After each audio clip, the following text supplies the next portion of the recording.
Hello दोस्तों, PCM question centre पर आपका स्वागत है। चलिए यहाँ पर हम लोग मॉडल पेपर देखने वाले हैं। क्लास 12 के जो मॉडल पेपर आया है, केमिस्ट्री वाला हम लोग कर ली है, फिजिक्स वाला मॉडल पेपर है। और फिजिक्स वाले मॉडल पेपर में हुआ यहाँ देख लो कोड नंबर, पहले आप लोग सब देख लीजिए।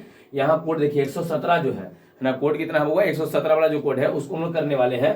फिजिक्स का मॉडल पेपर क्लास 12 के लिए है। तो चलिए हम लोग यहाँ पर अपना वीडियो शुरू करते हैं। ऑब्जेक्टिव क्वेश्चन सारा रहेगा, वो टोटल ऑब्जेक्टिव क्वेश्चन आपको याद कर जानी है।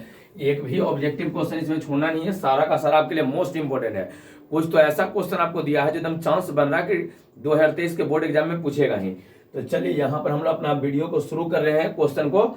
और यहाँ पर देखिए सब इंस्ट्रक्शन आपको दिया गया है, क्या करना है एग्जाम में क्या नहीं करना है, ये सब है इंस्ट्रक्शन वाला चीज। अब यहाँ से ये आपका क्वेश्चन यहाँ है, टोटल कहा गया 1 से 70 तक आपको क्वेश्चन दिया गया। ऑप्शन 74 को देगा, इससे 35 को आपको सोल्व करना है। और सबसे पहला क्वेश्चन यहाँ आपको दिया है। चलिए सबसे पहला क्वेश्चन, इलेक्ट्रॉन का विशिष्ट आवेश। जल्दी से क्वेश्चन आपको हम करवा दिए थे, इलेक्ट्रॉन का विशिष्ट आवेश आपको बता देना होगा। इलेक्ट्रॉन का विशिष्ट आवेश कितना होता है, वो 1.76। ऐसे आपको पता होगा कि 1.76 इंटू 10⁻11, लेकिन ऐसा कहीं कुछ नहीं दिया है। वो 1.76 पावर 11 होना चाहिए। तो इसमें तो होगा नहीं, इसमें तो नहीं होगा। यहाँ पावर 11 दिया है लेकिन 6 दशमलव कुछ दिया है। यहाँ देखिए 1.8 लगभग में ही तो बराबर आ रहा है। 1.76 अगर राउंडिंग ऑफ करते हैं तो 1.8 ना हो जाएगा। आपका पहला का आंसर सी हो गया बउआ। पहला वाला का आंसर कौन सा हुआ आपका, सी हो गया। पहला वाला का आंसर कौन सा, सी आया। चलिए क्वेश्चन नंबर सेकंड की ओर चलते हैं बउआ लोग। सेकंड क्वेश्चन नंबर सेकंड की ओर चलिए। सेकंड में कहा गया है किसी विद्युतीय क्षेत्र में किसी द्विध्रुव को घुमाने पर किया गया कार्य होता है। विद्युतीय क्षेत्र में अगर किसी द्विध्रुव को घुमाते हैं ना, अगर रोटेट करते हैं बउआ, घुमाते हैं तो घुमाने पर कार्य कितना होगा, घुमाने पर कार्य कितना होगा। देख लीजिए आपका आंसर यहाँ पर बी आ जाएगा बउआ। बी आपको ध्यान रखना है, W बराबर ME। हालांकि ऑप्शन आपको क्वेश्चन विद्युतीय क्षेत्र का दिया है, लेकिन ऑप्शन आपको मैग्नेटिक फील्ड वाला दे दिया है। एम यहाँ नहीं होगा, यहाँ मैग्नेटिक फील्ड नहीं होगा, P इंटू ई होगा। यहाँ P होगा वो P इंटू ई, क्या रहेगा, P इंटू ई रहता है। हालांकि मैग्नेटिक फील्ड में M इंटू ई होता है। चुंबक को जब घुमाइएगा ना मैग्नेटिक फील्ड में, तो M E into 1 minus cos theta आता है। तो यहाँ पर आपको ध्यान रखना है कि इसका आंसर जो रहेगा आपका बी हो जाएगा। यहाँ आपका आंसर कौन सा हो जाएगा वो लोग, बी हो जाएगा। क्लियर हो गया सबको, सबको क्लियर है। ध्यान रखना, विद्युतीय क्षेत्र में किसी द्विध्रुव को घुमाते हैं तो कार्य जो आपको करना पड़ता है, कार्य जो आपका यहाँ पर रहेगा, ध्यान रखना W बराबर ME into 1 minus cos theta, आपका बी आंसर हो जाएगा। नेक्स्ट क्वेश्चन की ओर चल रहे हैं। अगला क्वेश्चन, क्वेश्चन नंबर तीसरा पे आ जाइए। तीसरा में कहा गया है किसी माध्यम के अपेक्षिक प्रवैधता का, एकदम मोस्ट इंपोर्टेंट क्वेश्चन है, एप्सिलॉन आर। एप्सिलॉन आर केकर बराबर होता है बताइए, एप्सिलॉन बटे एप्सिलॉन नॉट।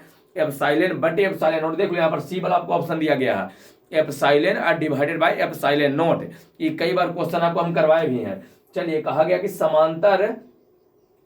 संधारित्रों के समांतर संयोजन में जो राशि प्रत्येक संधारित्र के लिए समान रहती है वह है समांतर। अगर संधारित्रों को समांतर क्रम में सजाते हैं तो कौन सी राशि बराबर रहेगा, कौन सी राशि बराबर होगा, ये देख लेना है।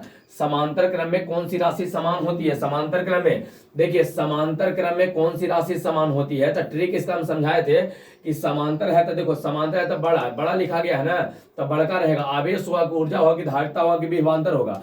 विभवांतर बड़ा लिखा गया है, समांतर बड़ा लिखा गया है। तो विभवांतर और समांतर, विभवांतर और समांतर समांतर रहेगा तो हाँ विभवांतर बराबर रहेगा, बशर्ते कि संधारित्र होना चाहिए। तो संधारित्र में अगर संधारित्र के समांतर क्रम संयोजन में कौन बराबर रहेगा तो विभवांतर आपका इसमें आंसर आ जाएगा बउआ। तो आपका आंसर चौथा वाला का आंसर आपका सी हो जाएगा। क्लियर हो गया है। चलिए अगला क्वेश्चन, ट्रिक से मारते चल जाना है बउआ, ट्रिक से मारते चल जाइए। चलिए अगला क्वेश्चन, एक तार का प्रतिरोध आर है, उसे खींचकर व्यास को आधा कर दिया जाता है। चलिए व्यास को आधा कर देंगे तो तार का प्रतिरोध हो जाएगा 16 आर, इसका आंसर आ जाएगा। कैसे इसका आंसर आएगा ये समझ लीजिए। एक तरीका आपको बताए थे कि आर बटे, और बताइए आधा कर दिया है ना, तो जितना करता है उसका पावर 4 हम लोग करते थे, है ना। आर डिवाइडेड बाई एन का पावर 4, तो बताइए कितना कर दिया, आधा किया है। तो आधा का पावर 4, तो आधा को 4 बार लिख दो, पावर 4 मतलब 4 बार लिखना है। देखो 3 बार लिख दिए हैं, एक बार और लिख देते हैं 4 बार। तो बताइए नीचे गुना करो, 2 दूना 4 दूना 8 दूना 16। इस सबसे नीचे है तो 16 कहाँ जाएगा, सबसे ऊपर नहीं जाएगा। तो 16 आर आपका आंसर बना आ जाएगा। बताइए तो आपका आंसर डी नहीं हो जाएगा। पहले आर था, उसके है ना व्यास को आधा कर दिया है, तो जब आधा कर देगा तो 1/2 जितना गुना करता है ना उसका पावर नीचे 4 कर देता। आधा किया है तो 1/2 के पावर 4, 4 बार लिख के गुना किया तो पता चला 16 आ रहा। तो ये क्वेश्चन भी आपको हम करवाए थे, टोटल क्वेश्चन करवा दिए हैं बुआ, देख लीजिएगा। एक एक क्वेश्चन आपको इस समय है जो हम लोग पढ़े हैं ना, या वीडियो जो हम लोग देख रहे थे, जो हम लोग को क्लास चल रहा था, वहां से ही एक एक क्वेश्चन दिया है। चलिए 5वां के बाद आ जाते हैं 6ठा नंबर क्वेश्चन पर। कहा गया वायु में किसी गोलीय चालक की धारिता समानुपाती होती है। जल्दी से बता दीजिए।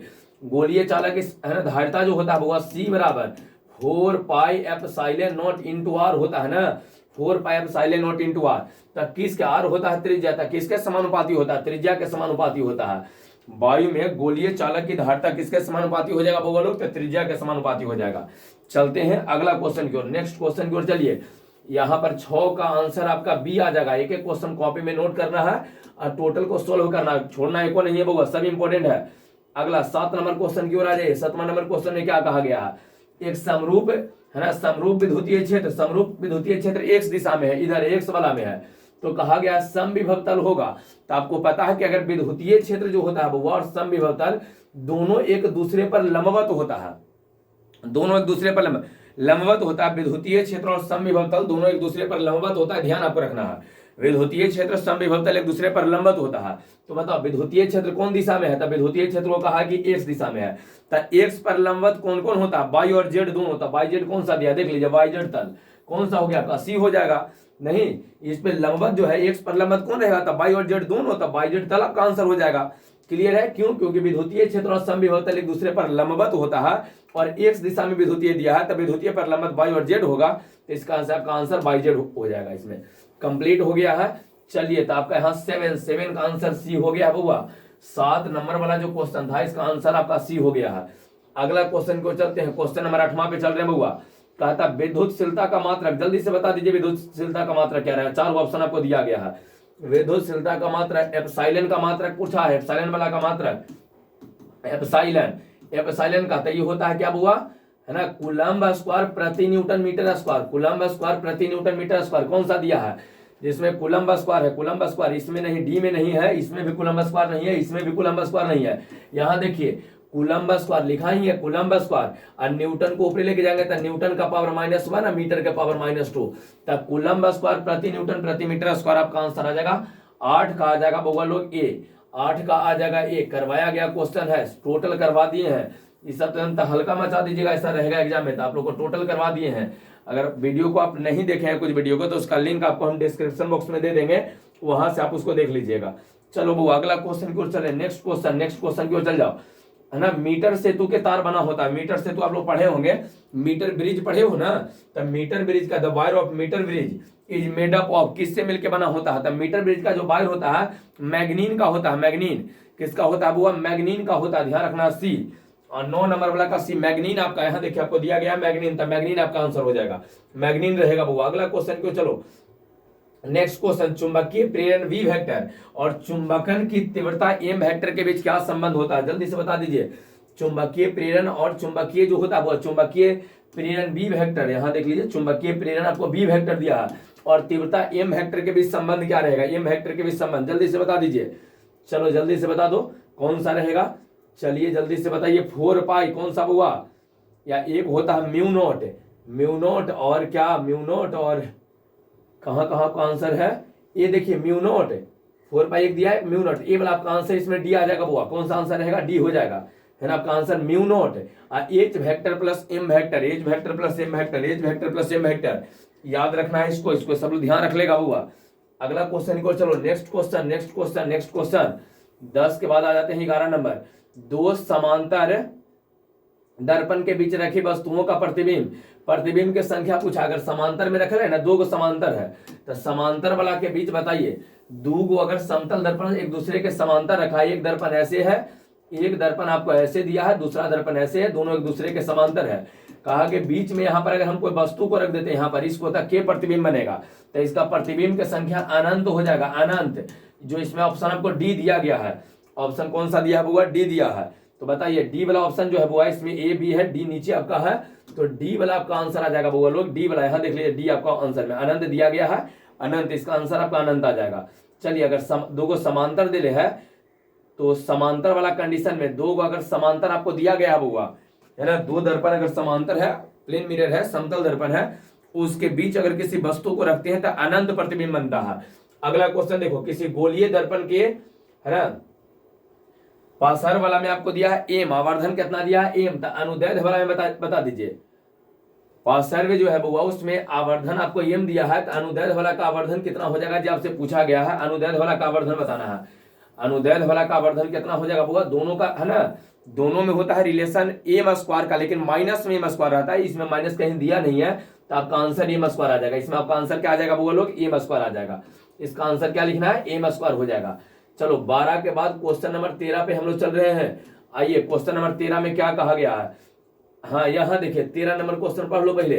कहा गया है अगर किसी प्रकाश, यदि है ना, अगर किसी प्रकाश का किसी दो माध्यमों दिया गया है, किसी दो माध्यमों के तरंगदैर्ध्य लेमडा बना लेमडा 2 हो, तो स्नेल के नियम, स्नेल के नियम आप लोग सुने होंगे, साइन आई बटे साइन आर, याद होगा साइन आई बटे साइन आर बराबर होता μ2 बटे μ1, μ2 बटे μ1।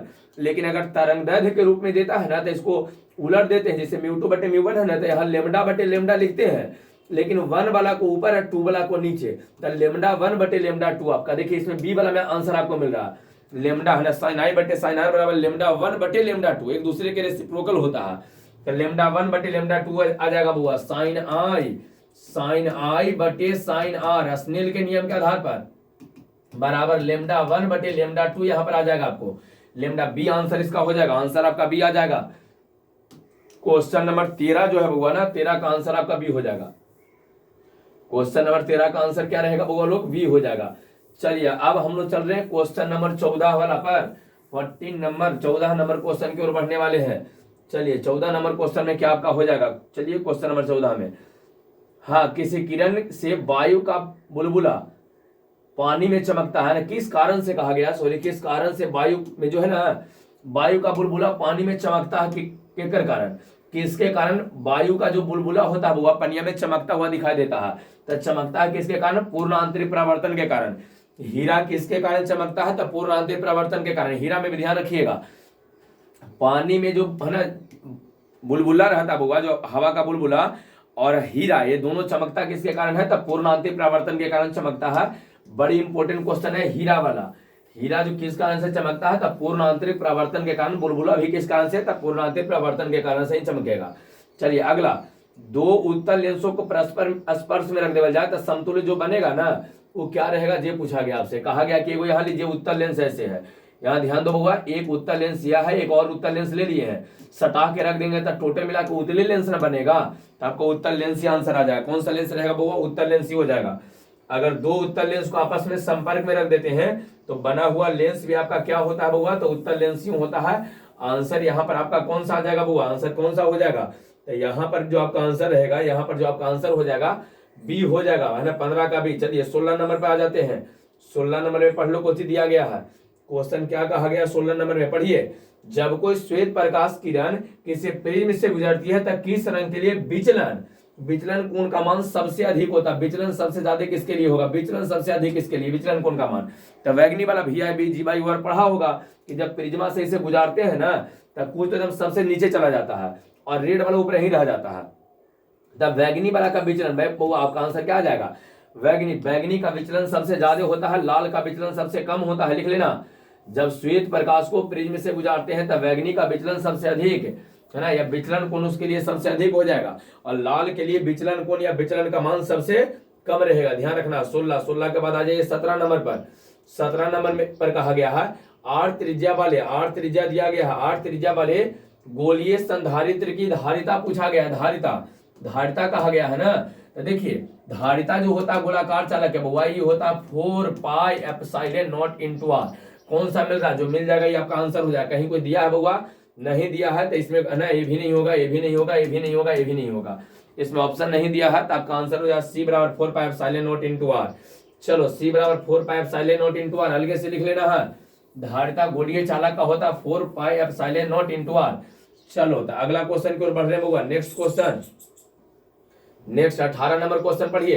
कहा गया है विद्युतीय द्विध्रुव, यहाँ देख लीजिए क्वेश्चन दिया गया है, विद्युतीय द्विध्रुव के कारण अक्षीय एवं निरक्षीय स्थिति में, कहाँ कहाँ बुआ, अक्षीय एवं निरक्षीय दोनों दिया है ना, अक्षीय और निरक्षीय स्थितियों में विद्युतीय क्षेत्र के तीव्रता का अनुपात होता है, अनुपात 2:1 हो जाता है बुआ। नहीं, अक्षीय वाला में वैल्यू कितना होता है, तो 1/4 पाई एप्सिलॉन नॉट, और अक्षीय वाला में 2p divided by r Q होता है, 2p divided by r Q, और डिवाइडेड बाई निरक्षीय में कितना होता है, तो 1/4 पाई एप्सिलॉन नॉट अब p/r³ होता है। टोटल नीचे से टोटल ऊपर सब कट जाएगा, देख लो ये सब कट जाएगा, 2 को छोड़ के, तो ऊपर 2 बच जाएगा, नीचे 1 बचेगा, तो 2:1 आपका आंसर आ जाएगा। अक्षीय और निरक्षीय, पहले अक्षीय बाद में निरक्षीय, 2:1 लिख देना है, याद रहेगा बुआ। अक्षीय और निरक्षीय वाला में कितना लिखना है, 2:1 लिखना है। अक्षीय और निरक्षीय का अनुपात अगर पूछता है तो 2:1 आपको लिख देना है, 2:1। अक्षीय वाला में कितना रहेगा, तब 1/4 पाई एप्सिलॉन नॉट, अक्षीय वाला में जो विद्युतीय तीव्रता का मान होता है वो 1/4 पाई epsilon not 2p divided by r Q, और निरक्षीय वाला में 1/4 पाई एप्सिलॉन नॉट p/r क्यू होता है, p/r क्यू हो जाएगा। चलिए कंप्लीट हो गया है। अगला क्वेश्चन को चलते हैं, नेक्स्ट क्वेश्चन 17 के बाद आइए 18 नंबर में। कहा था आवेशों के पुनर्वितरण में क्षय होता है, ऊर्जा का क्षय होता है। 19 नंबर, आवेशों के पुनर्वितरण में ऊर्जा का क्षय होता है, आवेशों के पुनर्वितरण में ऊर्जा का क्षय होता है। कहा गया है एन प्रतिरोध वाले, समान प्रतिरोध वाले एन, यही तो दिया गया, समान प्रतिरोध वाले एन प्रतिरोधों को पहले श्रेणी क्रम में जोड़ा है तथा बाद में समांतर क्रम में जोड़, क्या कहा गया कि बताइए जो तुल्य प्रतिरोध आवेगा उसका अनुपात कितना होगा, तुल्य प्रतिरोध का अनुपात पूछा गया है।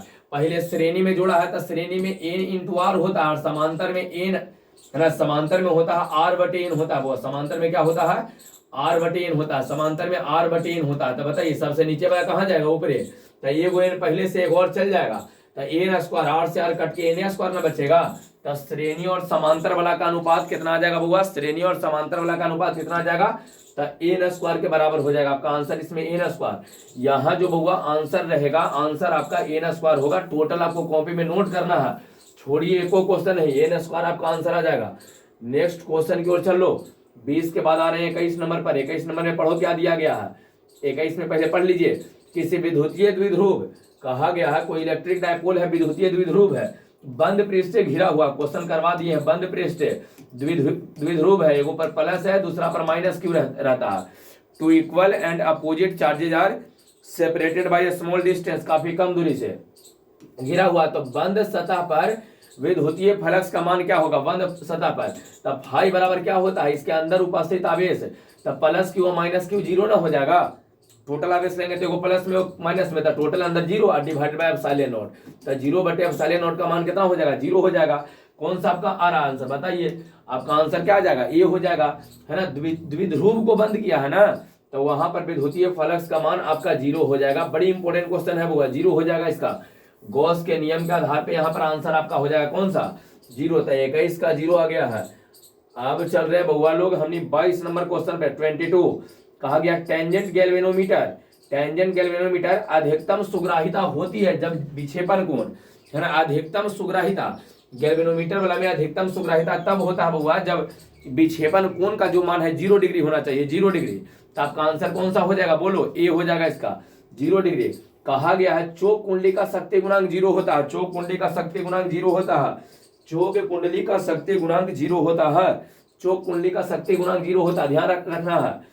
कहा गया समान वेग से चलायमान आवेश, मोस्ट इंपोर्टेंट है, समान वेग से चलायमान आवेश क्या उत्पन्न करता है, अगर कोई आवेश एक ही वेग से, मतलब उसको फेंक दिए हैं अब 5 मीटर प्रति सेकंड से, हमेशा कभी उसका 6 या है ना 5 से घटे न बढ़े, एक समान वेग है, एकदम एक समान वेग से। तो अगर एक समान वेग से चलायमान होता है तो वह ना विद्युत चुंबकीय दोनों, विद्युतीय और चुंबकीय दोनों, देखो यहाँ पर ए में कहा विद्युतीय क्षेत्र चुंबकीय क्षेत्र, सी में कहा है विद्युत चुंबकीय क्षेत्र, तो दोनों उत्पन्न करता होगा। समान वेग से चलायमान जो आवेश होता है वो विद्युतीय और चुंबकीय दोनों क्षेत्र उत्पन्न करता है। आपका आंसर इसमें आ जाएगा दोनों, सी आपका इसमें आंसर आ जाएगा, आंसर आपका सी हो जाएगा दोनों। अगला क्वेश्चन की ओर चलो। कहा गया कार्बन प्रतिरोध के अंतिम छोर पर बने बैंड सुनहला है ना, कार्बन प्रतिरोध आप लोग को पढ़ाए थे, और कहा गया कि जो है ना सुनहला है बुआ, एकदम सोना के जैसा है, तो इसका सहिष्णुता होगा, सहिष्णुता कितना प्रतिशत होता है, देखिए सोना वाला के लिए सहिष्णुता 5% होता है, वो ध्यान रखना है, कितना रहेगा 5%। सोना का सहिष्णुता जो होता है वो 5% रहेगा। सुनहरा अगर आपको दिया है ना तो 5% आपका आंसर आ जाएगा। चलो नेक्स्ट क्वेश्चन की ओर चलते हैं, 26 नंबर क्वेश्चन, फराडे नियतांक का आपको पता है कि फराडे जो नियतांक होता है उसमें फराडे नियतांक का मान 96,500 कूलम होता है, कितना होता है बउआ, तो 96,500 कूलम होता है सर जी, 96,500 होता है ना फराडे नियतांक का जो वैल्यू होता है वो 96,500। तो 96,500 को जी कूलम्ब होता है कि और कुछ। तो ध्यान आपको रखना है कि इसका जो मान रहता है 96,500 कूलम्ब पर मोल होता है। 96,500 कूलम्ब है ना, फराडे नियतांक का मान होगा, फराडे नियतांक का मान 96,500 कूलम्ब। तो कूलम्ब प्रति मोल होता है, कूलम्ब प्रति मोल होता है, कूलम्ब प्रति मोल होता है। आपका आंसर भी आ जाएगा कूलम्ब प्रति मोल, कूलम्ब प्रति मोल याद रहेगा सबको, कूलम्ब प्रति मोल इसका आंसर हो जाएगा बउआ, कूलम्ब प्रति मोल हो जाएगा। आगे कहता शक्ति रहित धारा का परिपथ होता है, शक्ति रहित धारा का परिपथ कैसा होता है, शुद्ध प्रतिरोधी होता है, उससे प्रतिरोध होना चाहिए। फिर कहा गया कि शुद्ध धारितीय होता है ना, शुद्ध प्रेरणिक होता है, या ए और बी दोनों होता है, ध्यान रखिएगा। शुद्ध प्रतिरोध भी रहता है हुआ और शुद्ध धारिता दोनों रहता है, ए और बी दोनों इसका आंसर आ जाए। इसका आंसर देख लो डी, इसका आंसर आपका डी हो जाएगा, डी इसका आंसर हो जाएगा। दोनों शुद्ध प्रतिरोध और शुद्ध धारिता दोनों, ये एक इंपॉर्टेंट क्वेश्चन है बउआ, क्वेश्चन आपको रहता है, जरा देख लो पहले जल्दी से। विद्युत चुंबकीय तरंग में कहा गया कि विद्युत चुंबकीय तरंग जो है बउआ, विद्युत चुंबकीय तरंग वाला में, विद्युत चुंबकीय तरंग में कहा गया आपसे कि विद्युतीय तरंग और चुंबकीय तरंग के बीच कलांतर कितना होता है, कोण कितना डिग्री का होता है। कलांतर मतलब कोण, तो जल्दी से बताना है कोण कितना डिग्री होता है। आप लोग जानते हैं तो ठीक है, नहीं तो ध्यान रखिए दोनों एक दूसरे पर लंबवत होता है बउआ, दोनों एक दूसरे पर लंबवत।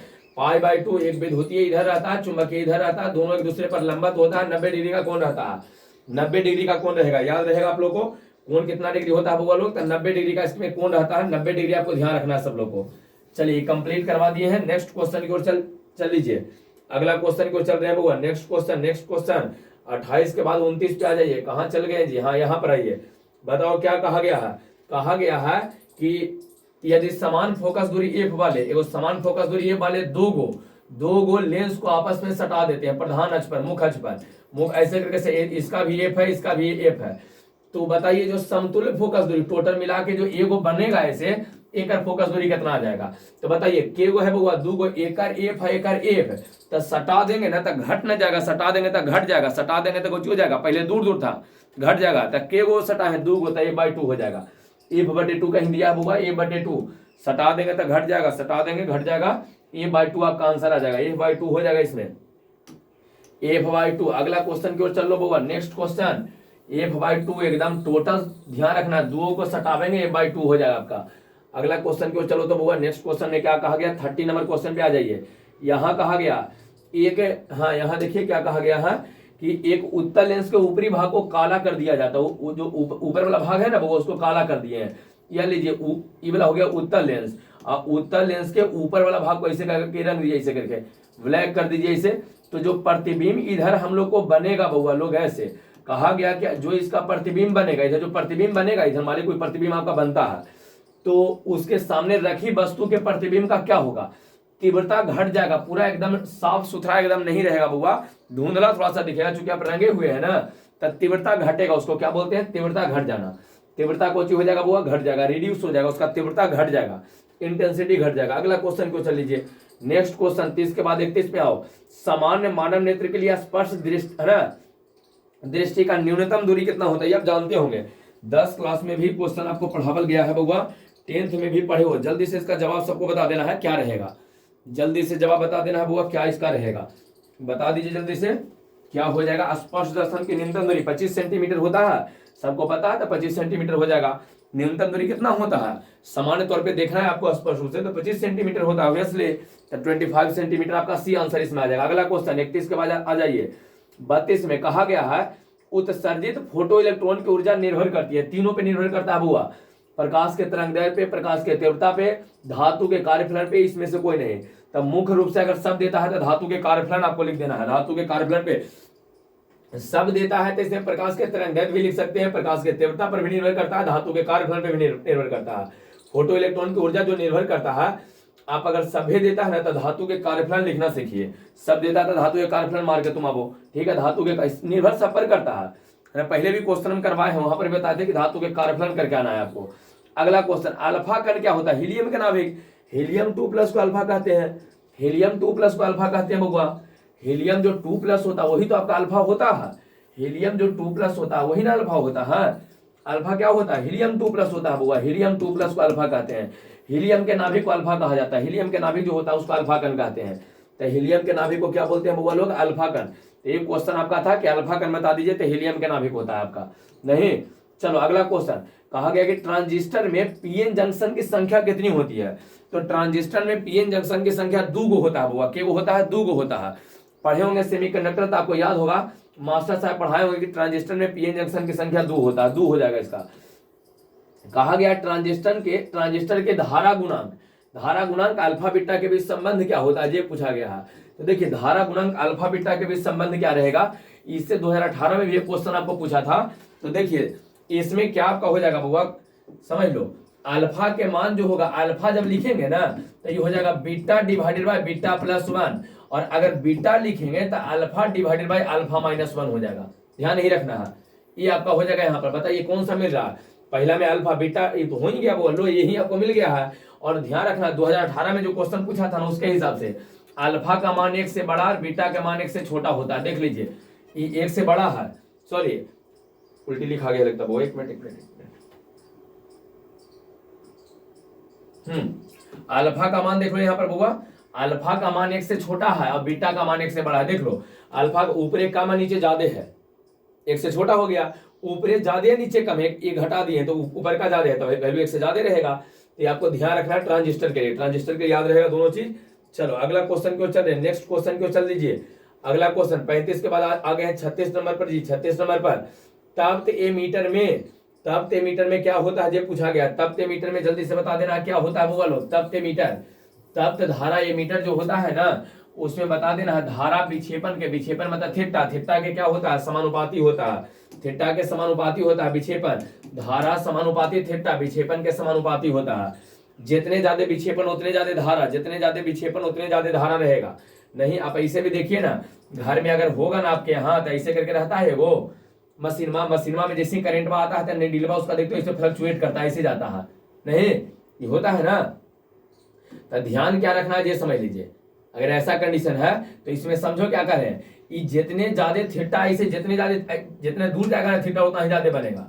यहाँ चल जाएगा तो थीटा यह बन जाएगा, अगर तनी मनी विक्षेपित होता है तो थीटा कम बनेगा, ये थीटा हुआ तो धारा का मान भी कम रहेगा। लेकिन अगर बड़ी ज्यादा विक्षेपित होता है तो थीटा भी ज्यादा बनेगा आपका। मतलब देखिए दोनों समानुपाती, धारा और विक्षेपन एक दूसरे के समानुपाती होता है। धारा और विक्षेपन एक दूसरे के क्या रहेगा वो लोग, समानुपाती रहेगा। धारा और विक्षेपन एक दूसरे के क्या हो जाएगा, समानुपाती। चलिए अगला क्वेश्चन की ओर चल रहे हैं। 36 के बाद आते हैं 37 नंबर क्वेश्चन पे। 37 नंबर क्वेश्चन पे चलिए, 37 नंबर पे चल लेते हैं बुआ। 37 नंबर, हाँ ये भी एकदम मोस्ट इंपोर्टेंट में से है, इसको ध्यान रखो बुआ। शक्ति गुणांक क्या होता है, एल आर परिपथ का शक्ति गुणांक आर है डिवाइडेड बाय रूट में आर स्क्वायर और plus omega square L square. आपका आंसर इसमें सी हो जाएगा। एल आर परिपथ एकदम निश्चित पूछता है, आपका आंसर ही हो जाएगा सी वाला, इसमें आ जाएगा सी आंसर हो जाएगा एकदम निश्चित। क्वेश्चन पूछेगा आपको निम्नलिखित में से किसका वेधन क्षमता सबसे अधिकतम होता है। तो देखिए गामा किरण होता है, लाइट होता है, उसका वेधन क्षमता एकदम ज्यादा होता है, मारेगा घूस के पार कर जाएगा। तो ध्यान रखिएगा आपको वेधन क्षमता सबसे ज्यादा किसका होता है, पेंट्रेशन पावर जो होता है सबसे ज्यादा गामा वाला का होता है। किसका रहेगा वो, गामा का। अगला क्वेश्चन द्रव्यमान संख्या ए आपको दिया गया, देख लीजिए द्रव्यमान संख्या ए तथा नाभिक आर के त्रिज्या के बीच संबंध क्या होता है। तो वास्तव में जो इसका रिलेशन होता है ना वो ये होता है आर बराबर आर नॉट। आर बराबर क्या होता है, आर नॉट। ए का पावर 1/3, ए का पावर 1/3, ए का पावर 1/3 कौन सा आ रहा है देख लीजिए, ये बता रहा है तो एक सर वहां समानुपाती है तो आर नॉट कॉन्स्टेंट है, हटा दो तो खुद समानुपाती इससे बन जाएगा ए का पावर 1/3। यह फॉर्मूला आपका ये होता है आर बराबर आर नॉट ए का पावर 1/3। तो ए के पावर 1/3 में कौन सा दिया, सी दिया है तो सी आपका आंसर हो जाएगा 39 का सी। चलिए 39 के बाद आ रहे हैं 40 नंबर क्वेश्चन पे। देखिए सौर ऊर्जा का कारण क्या है, सौर ऊर्जा का कारण क्या है, सूर्य में इतना ज्यादा ऊर्जा का है, नाभिकीय संलयन। नाभिकीय संलयन आपका आंसर हो जाएगा। सौर ऊर्जा का कारण होता है नाभिकीय संलयन, आपका आंसर इसमें बी वाला हो जाएगा, वो आपका आंसर भी हो जाएगा। सौर ऊर्जा का कारण नाभिकीय संलयन। यहाँ देखिए कहा गया 1 किलोग्राम मात्रा में तुल्य ऊर्जा लगभग कितना होता है। आप इसको कैलकुलेट कीजिए तब ये बन पाएगा बुआ, बिना कैलकुलेशन के नहीं बनेगा, कैलकुलेट करना पड़ेगा। ऐसे देख लेते हैं कितना आ रहा, देख लीजिए कैलकुलेशन कर देते हैं थोड़ा सा हम। 1 किलो मैंने बोला है तो होता है एनर्जी बराबर, आप सुने होंगे ई बराबर mc स्क्वायर, ई बराबर mc। एम का मान 1 इंटू सी होता प्रकाश का चाल 3 गुने 10 के पावर 8। एक स्क्वायर करेंगे तो 8 गुना 16 नहीं हो जाएगा, 3 का स्क्वायर 9, 9 में 1 से गुना करो तो 9, तो 9 गुने 10 के पावर 9, 8 गुना 16, तो 9 को हम लगभग 10 लिख सकते हैं। 10 के पावर 16 तो दिया नहीं कहीं है, तो न दिया है तो 16, और 9 को अगर 10 कर देंगे तो ये और बढ़ के 17 को हो जाएगा, तो 10 के पावर 17 जूल आपका सी आंसर आ जाएगा। तो जिसका भी सी आर आंसर सभी लोग सही हो, सी वाले सभी लोग सही है बुआ, सी जो सोच रहे थे उनका सभी का सही है। अगला क्वेश्चन, 1 किलोग्राम में 10 के पावर 17 के आसपास कहा गया पश्च अभिनत डायोड होता है। एक जेनर डायोड तो होवे करता है, फोटो डायोड भी होता है बुआ, जेनर डायोड और फोटो डायोड दोनों होता है, ए और सी दोनों दिया है, ए और सी ना, तो जेनर डायोड और फोटो डायोड ए और सी दोनों, आपका आंसर डी आ जाएगा, ए और सी दोनों है, देख लीजिए ए और सी दोनों, आपका आंसर यहाँ पर डी हो जाएगा, डी हो जाएगा वो है पश्च अभिनत संयोजन वाला में। नंड गेट का बुलियन व्यंजक पढ़ाया गया है, A dot B bar, NAND gate का बुलियन व्यंजक A dot B bar, A dot B bar, आपका आंसर ए वाला हो जाएगा, ए आपका आंसर आ जाएगा वो 43 का ए। 44 में मानव नेत्र के विभेदन क्षमता होता है 60 सेकंड, मतलब 1 मिनट होता है, 1 मिनट ऑप्शन देख लीजिए, 1 सेकंड, 30 सेकंड, 60 सेकंड दिया है बुआ, सेकंड में ही दिया गया है। तो मानव नेत्र का विभेदन क्षमता जो होता है 60 सेकंड होता है, 1 मिनट होता है, 1 मिनट होता है, ध्यान रखना है, ध्यान रहेगा सबको। अगला, नाभिकीय अभिक्रिया में संरक्षित राशियां होती है, कौन सा? नाभिकीय अभिक्रिया में संरक्षित राशियां होती है, कौन? आवेश भी संरक्षित होता है, एक दिया रैखिक संवेग भी संरक्षित होता है बुआ, और कोणीय संवेग, तीनों का तीनों, सबके सब आपका आंसर डी हो जाएगा इसमें। नाभिकीय अभिक्रिया में संरक्षित राशियां होती है, कौन सा? तीनों, कौन कौन? आवेश है, कोणीय संवेग है, रैखिक संवेग, सबके सब संरक्षित हो रहा है। 45 का आपका डी हो जाएगा, सभी के सब के सब, सबके सब। निम्नलिखित में से किसका अपवर्तनांक सबसे अधिक होता है? अपवर्तनांक हीरा का, हार्ड है अपवर्तनांक ज्यादा रहेगा, हार्ड है तो अपवर्तनांक ज्यादा हो जाएगा बुआ, आपका आंसर आ जाएगा इसमें हीरा, आपका आंसर क्या आ जाएगा? हीरा आ जाएगा, आपका आंसर इसमें आ जाएगा बुआ लोग हीरा। कौन सा आंसर रहेगा? हीरा रहेगा। अगला क्वेश्चन को चलो देखिए, कहा गया है 2 प्रकाश स्रोत है ना, यहाँ स्रोत संबद्ध होता है जब उसका कलांतर नियत हो, है ना, कला संबंध होता है कब? जब उसका कलांतर नियत होता है तब हुआ, कलांतर जब उसका नियत होता है ना तब उसको कहते हैं कला संबंध होता है, कलांतर उसका नियत, एकदम मोस्ट इंपोर्टेंट, कोहेरेंट इसको इंग्लिश में कहते हैं, कोहेरेंट एकदम इंपोर्टेंट है बुआ। फिर देखिए कोहेरेंट जब रहे ना तब फेज डिफरेंस कांस्टेंट होना चाहिए, उसका फेज डिफरेंस जो है ना ये इसका कांस्टेंट होनी चाहिए बुआ, फेज डिफरेंस कांस्टेंट होनी चाहिए। तो जल्दी से बता दीजिए क्या हो जाएगा इसका आंसर, बताइए क्या होना चाहिए? 2 प्रकाश स्रोत कला संबद्ध होती है, कला संबंध होता है जब उसका कलांतर नियत हो, कहीं दिया है नियत रहता है, नियत रहता हुआ, नियत रहता है ना, फेज डिफरेंस कांस्टेंट होता है, कांस्टेंट रिमेंस कांस्टेंट दिया ही है, आपका आंसर इसमें ये आ जाएगा, नियत होता है। क्लियर हो गया सबको? कंप्लीट है बुआ लोग। अगला क्वेश्चन की ओर बढ़ जाते हैं, नेक्स्ट क्वेश्चन की ओर चल जाइए। 47 के बाद आ रहे हैं 48 नंबर क्वेश्चन पे, चलिए जाइए 48 48। चलो 48 में क्या कहा गया पढ़ लीजिए, 48 में क्वेश्चन क्या दिया गया? 48 नंबर क्वेश्चन में पढ़िए पहले। 48 में कहा क्या गया आपको? गर्म करने पर अर्धचालक का प्रतिरोध बता दीजिए। गर्म करने पर अर्धचालक, अर्धचालक का इसका मतलब गर्म करने में तो ताप बढ़ेगा, तो ताप आगे गर्म करने के मतलब ताप बढ़ावेंगे, तो ताप बढ़ावेंगे तो अर्धचालक का प्रतिरोध घटता है, अर्धचालक का प्रतिरोध घटता है, आपका आंसर ही आ जाएगा, अर्धचालक का प्रतिरोध घटता है, आपका आंसर ये हो जाएगा बुआ। नेक्स्ट क्वेश्चन की ओर चलिए, next question, next question, next question, next वाला में कहा गया विद्युत चुम्बकीय प्रेरण में प्रेरित आवेश स्वतंत्र होता है किससे? प्रेरित आवेश जितने ज्यादा फ्लक्स बदलेगा ना बुआ, जितने ज्यादा फ्लक्स बदलता है, जितने ज्यादा फ्लक्स बदलेगा ना बुआ उतना ही ज्यादा आपका है ना आवेश आवेगा, तो फ्लक्स पे निर्भर करेगा, समय पर जितने ज्यादा बदलते रहिए उतना ही ज्यादा ये भी हो जाएगा। किस पर, किससे स्वतंत्र होता? आवेश स्वतंत्र, तब कुंडली के प्रतिरोध से, कुंडली के प्रतिरोध से, कुंडली के प्रतिरोध से, सी इसका आंसर हो जाएगा। 49 का सी आपका हो जाएगा। 50 में आ जाइए, कहता है फैराडे का विद्युत चुम्बकीय प्रेरण का नियम किससे संरक्षण, किसके संरक्षण का परिणाम है? किसके संरक्षण का परिणाम है ये कहा गया है, नहीं कहा गया है ये ना बुआ, ये Faraday law of electrolysis, electromagnetic induction are consequence of conservation of energy.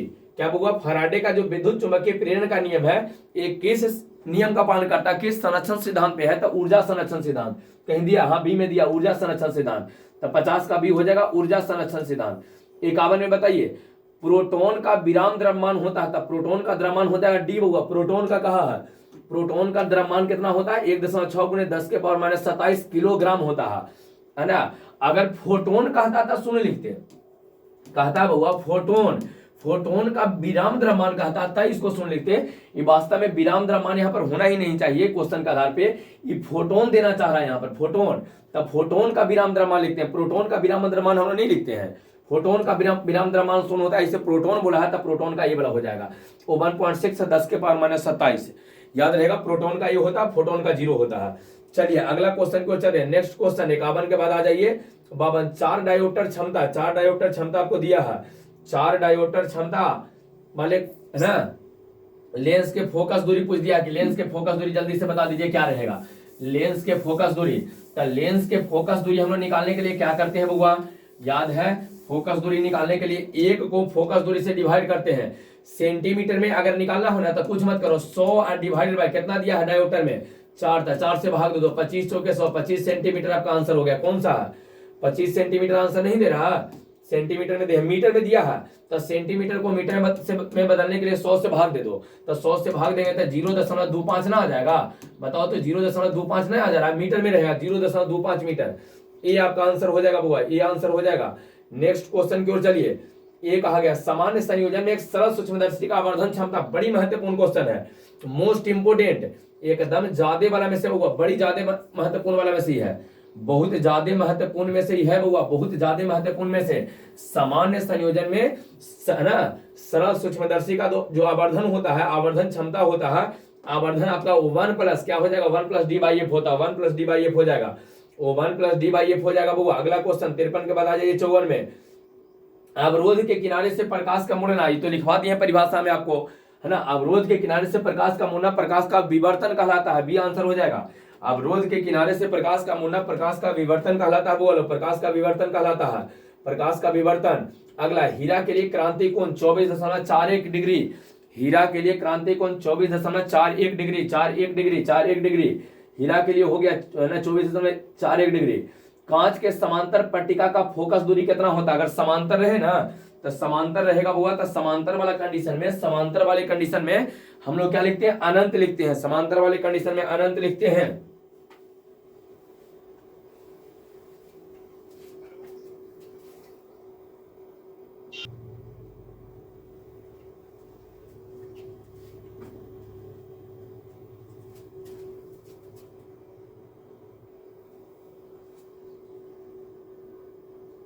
चलिए बताइए, समांतर वाला है ना बउआ, तो समांतर जब रहेगा ना, कांच के समांतर सतह जो पट्टिका होता है, समांतर अगर रहता है ना तो उसकी फोकस दूरी हम लोग अनंत लिखते हैं। फोकस दूरी क्या लिखेंगे, अनंत, है ना। अगर सीधा सीधा एकदम रहता है, एकदम सीधा रहता है तो इसकी फोकस दूरी अनंत हो जाएगा, एकदम सीधा रहेगा तो जब तक टेढ़ा नहीं मुड़ेगा ना तब तक नहीं उसका फोकस दूरी बनेगा, ठीक है। चलिए अगला क्वेश्चन यहाँ पर आई 56 के बाद 57 में आते हैं। प्रिज्म के लिए एकदम महत्वपूर्ण क्वेश्चन है बुआ, पतले प्रिज्म का जो होता है ना वो, यहाँ देख ले, पतले प्रिज्म का जो विचलन कोण होता है, यहाँ देख लीजिए पहले, पतले कोण का जो है ना, पतले प्रिज्म का जो विचलन कोण होता है, इसको एकदम आप ध्यान रखिए, आ जाएगा μ-1 इंटू ए, μ-1 इंटू ए आ जाएगा, क्या हो जाएगा बुआ, μ-1 इंटू ए हो जाएगा, μ-1 इंटू ए, μ-1 इंटू ए, याद रहेगा सब लोगों को, μ-1, अब कौन सा दिया, सी दिया है, तो μ-1 इंटू एकदम मोस्ट इंपोर्टेंट वाला क्वेश्चन ही है बउआ, अति महत्वपूर्ण में से है, इसको आपको ध्यान रखनी है।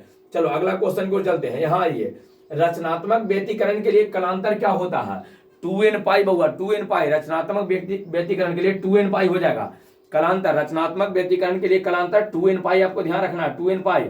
अगला क्वेश्चन आइए, प्रकाश के एक फोटोन के ऊर्जा की प्रसार होती है, प्रकाश के एक फोटोन के ऊर्जा का प्रसार 2.6 इलेक्ट्रॉन वोल्ट से 4.8 इलेक्ट्रॉन वोल्ट रहेगा, याद रहेगा आपका, कौन सा हो गया इसमें बताइए, सी आपका हो जाएगा 2.6 से लेके 4.8 तक, 2.6 से लेके 4.8 तक। अगला क्वेश्चन, निम्नलिखित में से कौन सी घटना प्रकाश के कण प्रकृति को दर्शाता है, कि कौन सा जो कण है, प्रकाश कण, मतलब मारेंगे ना तो वहां से बाहर भाग जाएगा, मारेंगे तो वहां से बाहर भाग जाएगा, जल्दी से बता दीजिए कौन सा रहेगा, कौन सा रहेगा, कौन सा रहेगा बउआ, जल्दी से जरा इसका आंसर बता दो क्या रहेगा,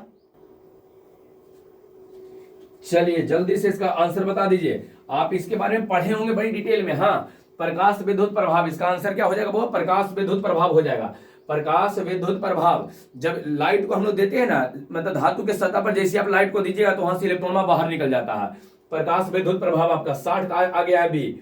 60 के बाद आ जाइए 61, निम्नलिखित में से कौन सा कण है ना विद्युत एवं चुंबक, देखिए विद्युतीय एवं चुंबकीय क्षेत्र, हाँ आ जाइए, कहां चल गया, निम्नलिखित में से कौन सा कण कहां था वो, प्रकाश विद्युत प्रभाव हो गया। निम्नलिखित में से कौन सी घटना प्रकाश के कण प्रकृति को दर्शाता है, तो प्रकाश विद्युत प्रभाव आपका हो गया था। अगला क्वेश्चन ये है बबुआ कि निम्नलिखित में से कौन सा कण विद्युतीय एवं चुंबकीय क्षेत्र में एक ही समय पर रखने पर अचर वेग से जाता है। अचर वेग से जाता है मतलब उसका वेग बदलेगा नहीं, आप गिरा भी दीजिएगा नौकरा में तो एने ओने नहीं जाएगा, तो एने ओने न जाए तो उसमें बल ही नहीं लगेगा। तब बल न लगे के कारण ये है बबुआ कि उसके पास कोई आवेश नहीं होना चाहिए, कोई आवेश नहीं होना चाहिए। इसका एक और तरीका से क्वेश्चन आपको देता है, एक और तरीका से आपको क्वेश्चन यहाँ पर देता है कि कौन सा कण है जिसको विद्युतीय और चुंबकीय क्षेत्र में रखेंगे ना तो डिफ्लेक्शन नहीं होगा, उस पर बल नहीं लगेगा। तो आपका आंसर इसमें फोटोनमा हो जाएगा। वो फोटोन को जब विद्युतीय या चुंबकीय क्षेत्र में रखेंगे तब बल नहीं लगेगा, जितना से जा रहा था उतना से जीते रहेगा अपना आराम से, वेग उसका चेंज ही नहीं होगा।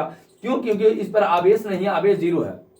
आवेश रहता था ना, बल लगा के इन्हें खींचता, कोई इन्हें खींचता, कोई इन्हें खींचता, तो उसका वेग बदलता। आप कहीं जा रहे हैं, अगर आपको कोई नहीं रोक रहा था, आप आराम जाइएगा।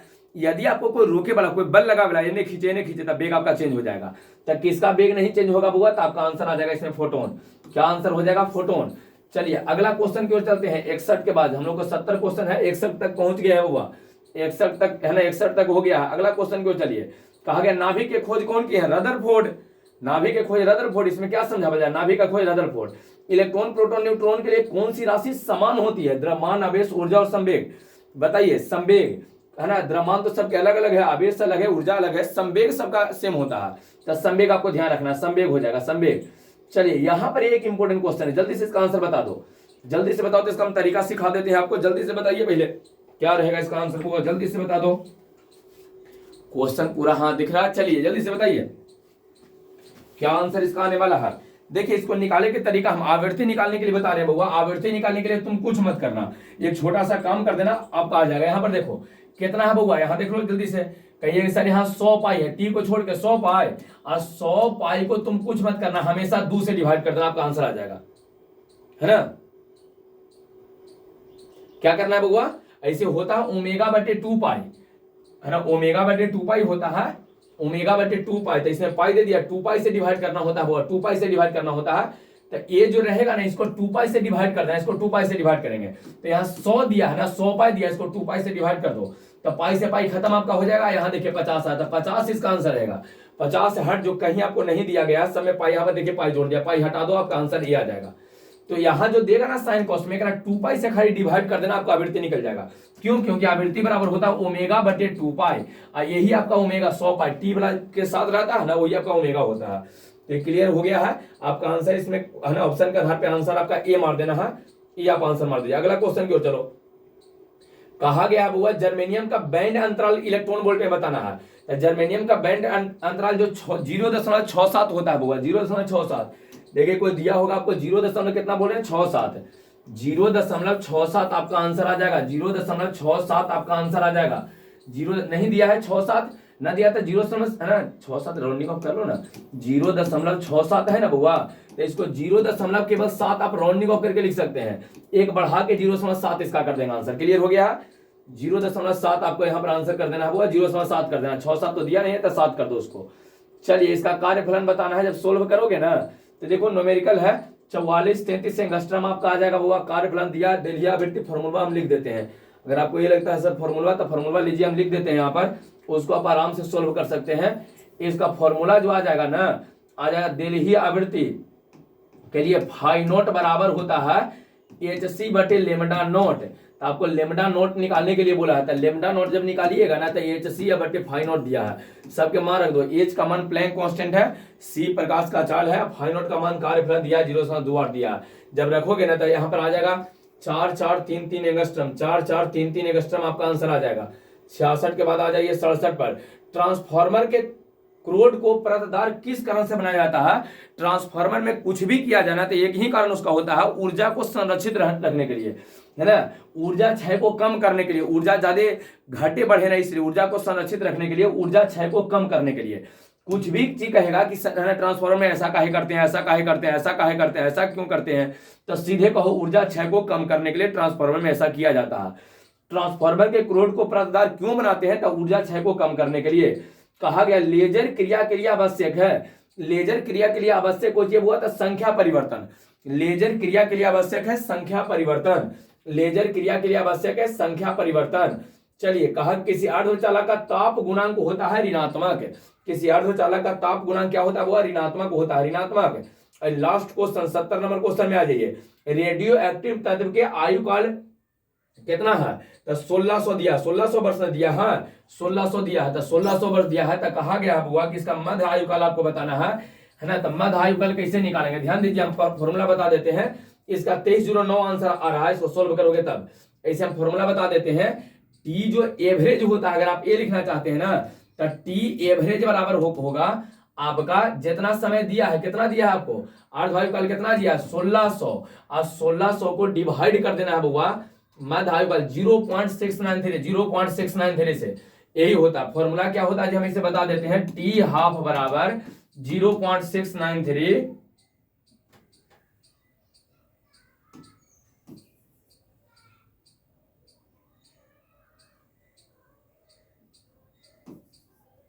लिख रहे हैं यहां पर 0.693 into T average. T average क्या रहेगा वो, टी एवरेज एवीजी। जब एवरेज निकालिएगा तो कहां जाएगा, नीचे बटा में नहीं जाएगा, तो इसको डिवाइड करोगे ना तो ये वाला आपका वैल्यू आ जाएगा। इसको सोल्व कर सकते हो। टी अर्ध आयु काल दिया 1600, तो यहाँ इसका मान 1600 है, नीचे आएगा, भाग दे देना है, आपका आंसर आ जाएगा। तो टोटल आपको 70 क्वेश्चन करवा दिए हैं, आपको केमिस्ट्री करवा दिए थे, फिजिक्स हो गया एकदम टोटल, रट जाओ, याद कर जाओ होगा, मोस्ट इंपोर्टेंट आपके लिए। क्लियर हो गया है, चलिए तो ठीक है, सब लोग इसको शेयर कर देगा, लाइक कर देगा वीडियो को, और चैनल को आप सब्सक्राइब कर लीजिए। चलो।